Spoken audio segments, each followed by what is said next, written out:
This is Space Mountain. This is not. This is Jungle Cruise. This is not.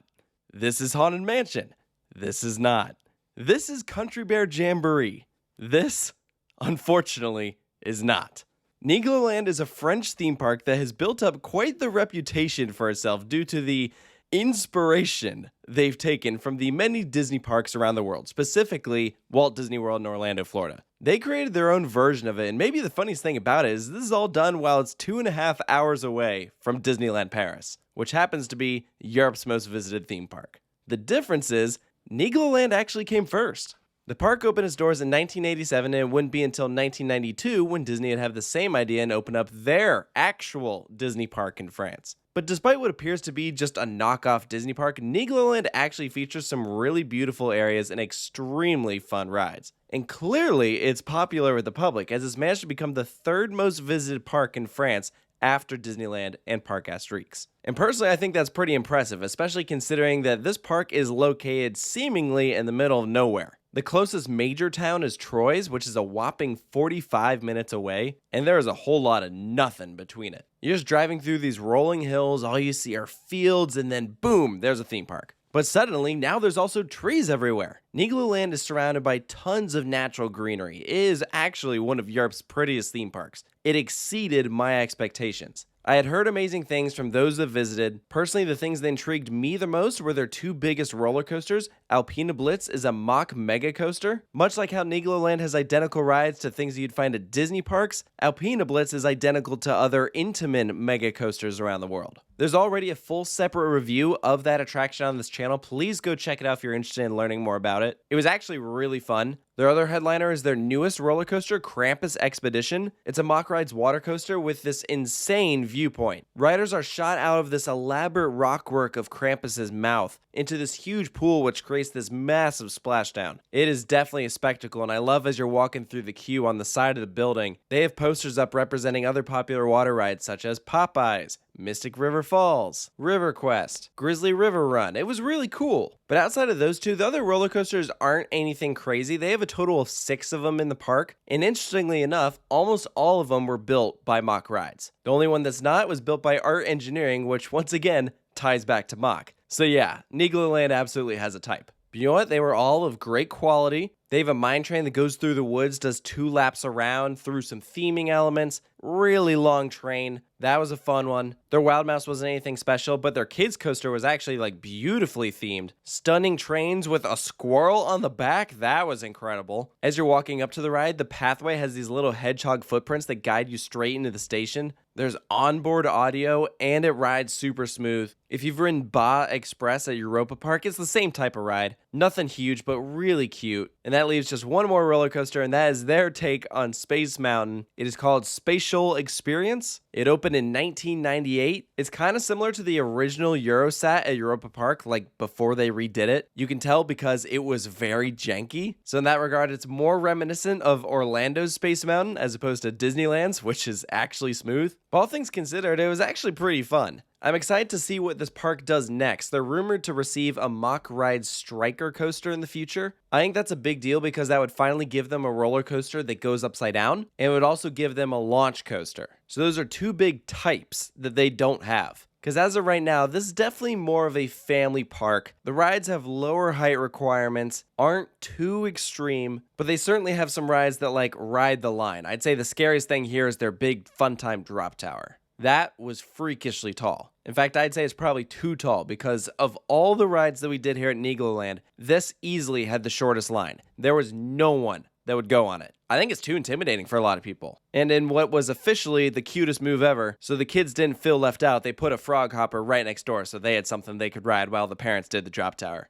That's awesome. But you'll find that most of the rides in Nigloland take advantage of that beautiful scenery. There are so many transportation-based experiences, like you might ride on some antique cars, or drive a sports car, hop on board a train. There's a boat tour, which, yes, is almost identical to the Mark Twain boat. There's a monorail-style attraction that'll give you great views from above. There's a slow-moving one on a man-made river past all these flowers. Really, really cool. We did several of these, and they're very pleasant and relaxing. Literally the perfect definition of a family attraction because anyone could get enjoyment out of it. I would say of those attractions, though, the one that definitely stood out the most in our minds was the Jungle Cruise knockoff. Unlike the one at Disney, this one did not have a skipper on board your boat, but it did quite literally replicate some exact scenes from the famous attraction. But at least one benefit that Nigloland has is that Disneyland Paris does not have a Jungle Cruise. So if you wanted to experience it, you have to go all the way to America, which might not be an option for a lot of the locals visiting this park. And I think that's one of the biggest benefits that they have. Honestly, more than anything, I would say actually the best comparison you could make to Nigloland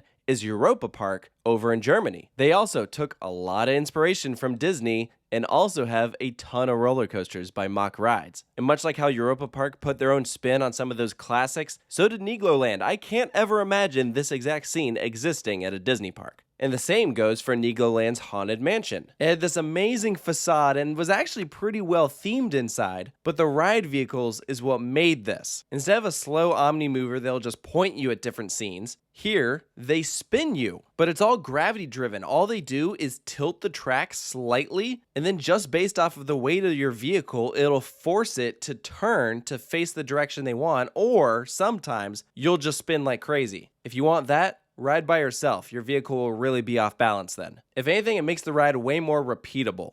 Now, there's one more attraction that we have to talk about that is our final reference to a Disney park. But this one is not a ride. This is a show. It is called the Niglo Show. Now, if you've made it this far into the video and you're not too familiar with the park, you're probably wondering, Taylor, what the heck is a Niglo? Well, Niglo is Romanian for hedgehog. So, this park is Hedgehogland. Their mascot is this cute hedgehog, and everywhere you look, there are hedgehogs. One of those Omnimover attractions that I was talking about. You're riding in a Niglo, passing by scenes of other Niglos in human-like settings, such as milking a cow. Weird stuff like that. But it doesn't get any weirder than the Niglo Show. This is Country Bear Jamboree, an almost identical room setup with Niglos that will rise up through the floor, drop down through the ceiling, appear in different sections, and then they will just sing the Niglo song, which is pretty much just them singing the words Niglo Show over and over and over again, which was actually insane. And in the words of our friend Matt, they need to enunciate their words. It was so bad, it was kind of good. Like, I don't recommend it, but also I kind of do because of how much of a meme it was. We had no idea that it was going to be like this going in. We had some friends of ours who had recently visited, and they said, you have to see the Niglo Show, and well, we don't talk to them anymore. It was memorable to say the least. It was definitely an experience. They do 3 shows a day. You can see the show times on the wait time boards that they have posted around the park. Something to take into consideration, I guess. But if you find that you don't have time to go see a full show, don't worry. There are plenty of questionably creepy animatronics scattered throughout the park, which you can still take the time to see, including these raccoons outside the Niglo Show exit, which are playing Christmas tunes. Not sure what that has anything to do about, but whatever. A couple other thoughts that went through my mind as I was exploring Nigloland for the first time. Everything is so pristine and proper here. I think if I could use one word to describe this park, it would be elegant. It is one of the cleanest theme parks in the world. You won't find any attractions that feel out of place, and everyone was just happy to be there. The staff were awesome. They were so accommodating, genuinely kind. Most rides only had one ride operator, but that's also because some of these attractions only ran one train, at least they did that when we visited. Some of these rides only have one train, but the crowds, at least for us, really weren't bad. Even with the overall shorter operating hours that you typically get at a European theme park, we had no problem accomplishing everything we wanted to do. We kept track of the wait times on those boards, which was a really great convenience. We enjoyed some great food at the front entrance. I noticed a fun little quirk near some of the restaurants on some of the pathways. Every once in a while, you'll find a microwave, so like you could reheat your food if you need to. Or if you're someone that packed a lunch, you could just heat it up. I've never seen that at another theme park. And the final thing that made me laugh was they had an America section. Most European theme parks have an Old West, but this section was like 50s with a jukebox and this massive welcome to Las Vegas sign, and it just made me laugh. As a USA resident, I was like, yes, this right here feels exactly like the United States of America. So, in conclusion, Nigloland, while clearly borrowing some inspiration from Disney, takes their park to the next level in terms of guest experience. Everyone who visits is going to walk out with a huge smile on their faces because everything here is just done so well. I would genuinely say if you enjoy Disney attractions, you would like this too. And the reality is, this park is actually pretty big. They have way more rides that have nothing to do with Disney. The actual park atmosphere and layout doesn't feel anything like Disney. It is distinctly European. It has its quirks. The place was relatively affordable. It was so scenic, with many areas just having these huge tall trees where you couldn't see any of the rides. You didn't really know where you were going. It was a discovery experience. You'll find out when you get there. And there's something about that, just getting lost in a theme park, finding all these hidden gems. I can't recommend it enough. If you're visiting France and you're wanting to check out some great theme parks, put this one on your list. I didn't like it more than Parc Astérix. That one is still my favorite theme park in France. And if you're visiting that area for your first time, obviously you have to check out Disneyland Paris. But Nigloland was amazing. I will for sure be back. Probably when they build that new roller coaster. If it ends up being anything like Voltron, oh boy, Nigloland is about to be brought to a whole nother level, because if you didn't want to visit now, you definitely will want to visit then. So let me know down in the comments below if you've gotten the opportunity to check out Nigloland in France, if you agree with the points that I brought up, and of course stay tuned for more park reviews here at Coaster Studios, and I'll see you next time.